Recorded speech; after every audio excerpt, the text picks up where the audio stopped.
আসসালামু আলাইকুম। আশা করি সবাই ভালো আছেন। সবাইকে শুভেচ্ছা আমাদের নতুন একটা ভিডিওতে। আজকে আমি সেটার, কোয়েল পাখির ক্ষেত্রে ৯,০০০, হাঁস মুরগির ক্ষেত্রে ৩,০০০। সেটার এখানে বাচ্চা ফুটবে না। বাচ্চা ফুটার ৩ দিন আগ পর্যন্ত যেখানে থাকে এটাকে আমরা সেটার বলি।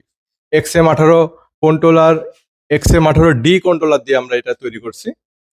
এটা আর্দ্রতার জন্য পানির রিজার্ভ ট্যাঙ্কি। বডিটা মেলামাইন বোর্ডের। এটা সামনের লুকটা, আমরা ভিতরের অংশটা দেখব। আমরা কিভাবে এটা বানাইছি। আপনাদের ইনকিউবেটর প্রয়োজনে অবশ্যই আমাদের সাথে যোগাযোগ করবেন ডিসপ্লেতে দেওয়া নাম্বারে। এটা ভিতরের অংশ। এখানে কোয়েল পাখির সেটআপটা দেওয়া আছে ৯,০০০ ক্যাপাসিটি সেটার। এখানে কোনো বাচ্চা ফুটার স্পেস নেই, শুধু সেটার। বাচ্চা ফুটার ৩ দিন আগ পর্যন্ত যেখানে থাকে এটাকে সেটার বলা হয়। কোয়েল পাখির ক্ষেত্রে ১৪ দিন, মুরগি ১৮ দিন, হাঁসের ডিম ২৫ দিন থাকবে এখানে। অর্থাৎ বাচ্চা ফুটার ৩ দিন আগ পর্যন্ত এখানে ডিমটা থাকবে। এটার জন্য হ্যাচার লাগবে আলাদা। এরকম ধরনের ইনকিউবেটর প্রয়োজনে যোগাযোগ করবেন আমাদের সাথে। ভালো থাকবেন সবাই। আসসালামু আলাইকুম।